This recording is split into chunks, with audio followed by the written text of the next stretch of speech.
Bismillahirrahmanirrahim. Assalamualaikum warahmatullahi wabarakatuh. Hamdan wa syukran lillah, salatan wa salaman ala nabiyillah Muhammad ibni Abdillah wa ala alihi wa sahbihi wa mawala. Amma wa'du. Yang saya hormati kepada pengempu mata kuliah supervisi dan administrasi pendidikan, yakni kepada Bapak Fakhri Fahrihin, dan juga kepada segenap rekan-rekan mahasiswa yang saya cinta sayangi.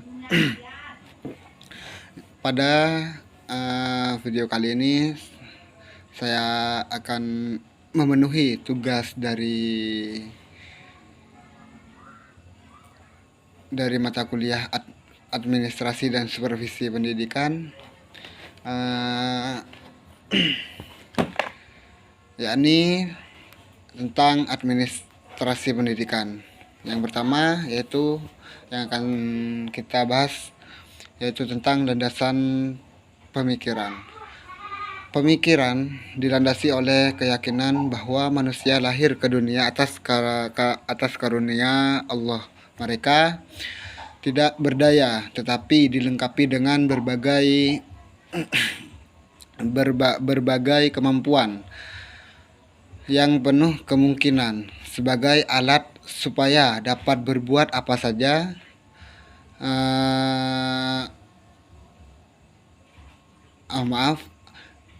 supaya dapat berbuat dan bekerja, cipta, rasa, karsa, dan karya, untuk kemudian mengabdikan diri kepada penciptanya.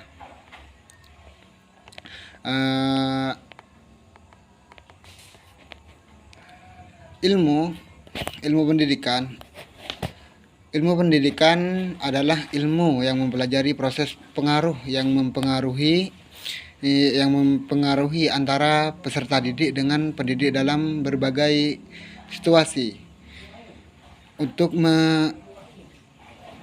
Dengan pendidik dalam berbagai situasi pendidikan untuk mencapai tujuan pendidikan agar manusia hidup mandiri.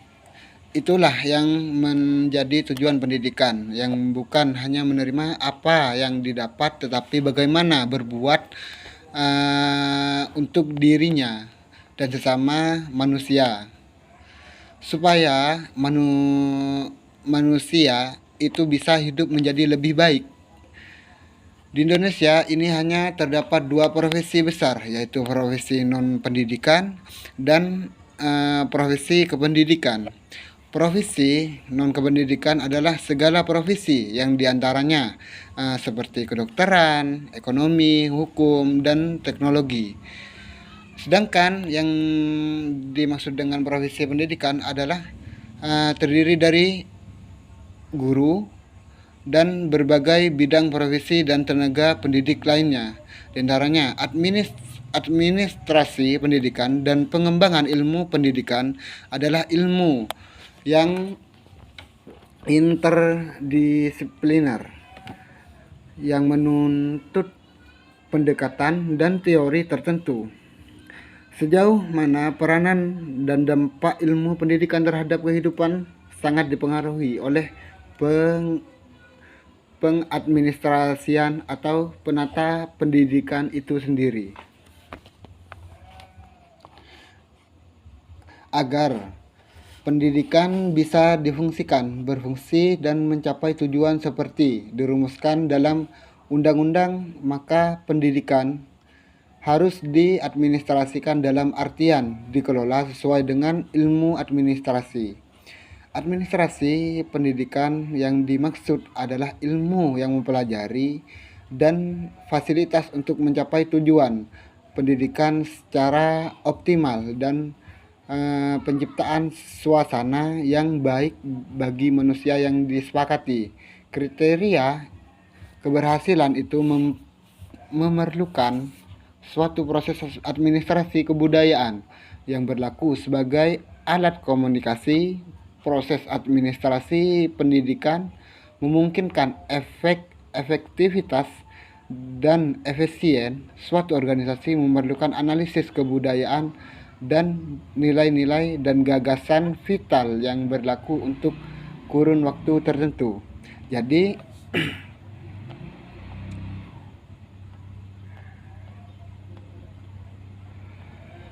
di sini yang dimaksud dengan administrasi adalah pelayanan dari suatu pendidikan kepada yang dilayani atau kepada siswa, pelayanan dari suatu sekolah kepada siswa atau guru.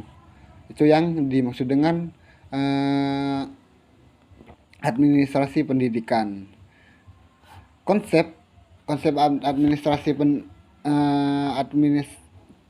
pendidikan yakni diantaranya dari perkembangan keilmuan lahirlah disiplin ilmu administrasi yang di Indonesia dibidangi oleh akademis Amerika yang mengembangkan dan mendirikan jurusan administrasi sebagai eksplorasi pembinaan keilmuan. Dua hal yang bertentangan yaitu di masyarakat istilah administrasi sudah sangat dikenal sebagai pengertian peninggalan Belanda, yaitu suatu pekerjaan catat mencatat dari setiap aktivitas. Sedangkan para akademisi administrasi mempersepsikan administrasi bukan sekedar catat mencatat, tapi sebagai sumber proses kerjasama seperti dalam pengertian yang terdapat dari dalam literatur keluaran Amerika. Yang kedua, dari berbagai literatur yang dipublikasikan Inggris, istilah yang serupa pemahamannya dengan administrasi di Amerika adalah manajemen. Namun di Indonesia sendiri istilah manajemen dan administrasi memiliki pengertian sendiri-sendiri dan pemahamannya ada pada 3 posisi, yaitu administrasi lebih luas dan daripada manajemen, dan administrasi lebih sempit daripada manajemen, dan administrasi sama atau sejajar dengan manajemen. Yang ketiga, pendekatan perspektif terpadu.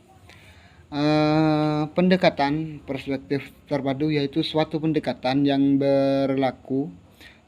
berlandaskan kepada norma dan keadaan yang berlaku, menelaah ke masa silam dan berorientasi ke masa depan secara cermat dan terpadu dalam berbagai dimensi. Pemerintah dan swasta, pengusaha, tenaga kerja, pendidikan, ilmuwan, politikus, ulama, dan berbagai sektor pembangunan masih bersifat pragmatis dan belum integrasi saling menunjang dalam satu kurun waktu yang cukup jauh ke masa depan, dan belum berjalan sebagaimana mestinya. Melalui pendekatan ini, pendidikan dapat menghasilkan manusia terdidik, tapi banyak yang tidak tahu kemana kelak bekerja, seperti terdapat pada kesenjangan di atas. Hubungan dengan itu tidak diherankan bila kepala negara, para pembukaan Rakernas di Depdikbud 1983 mengingatkan, jangan sampai terjadi kita menghasilkan tenaga terdidik yang jenius dan jumlahnya jauh menyimpang dari kebutuhan pembangunan, hingga terjadi ironi mendidik. Ki Arjuna tapi bekerja sebagai nalagareng, atau sebaliknya. Betapa tidak terjadi dikarenakan salah satu faktor kurang diperhitungkan dengan cermat, yaitu kehidupan di masa depan yang berubah terlalu cepat dibandingkan dengan pendidikan yang disediakan. Pola dasar pengadministrasian pendidikan berpedoman pada konsep dasar pendekatan perspektif terpadu yang dikemukakan yang dikemukakan terdapat 3 pola dasar pengadministrasian pendidikan yang perlu diperhatikan, baik secara makro, meso, ataupun mikro. Yang pertama yaitu pola dasar pendidikan secara makro. Apabila kita dapat melukiskan kecenderungan kehidupan dengan cermat dan terpadu, penggariskan kualitas manusia secara tepat dan mampu hidup layak di masa depan, kemudian dapat menyediakan pendidikan yang relevan.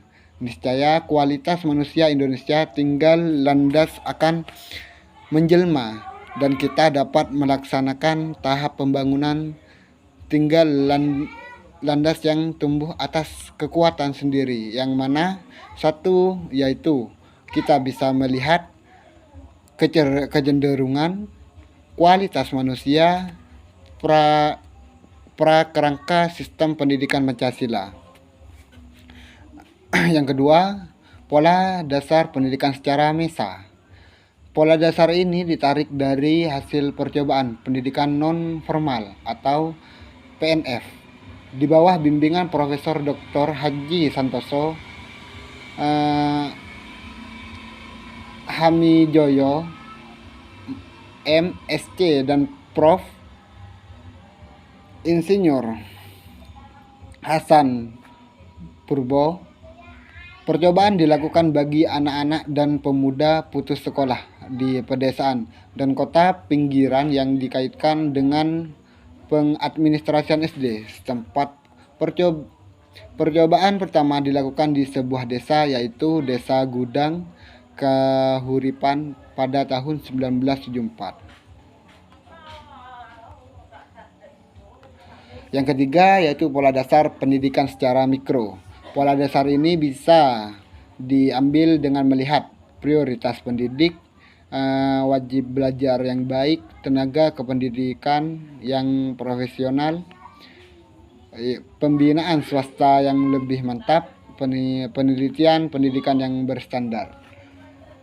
Demikian yang dapat saya sampaikan. Mungkin ada kesalahan yang mana penyampaian saya yang dari tadi masih jauh dari kata-kata sempurna. Saya mohon maaf yang tidak batas. Demikian yang dapat saya sampaikan. Kurang dan lebihnya mohon maaf. Wassalamualaikum warahmatullahi wabarakatuh.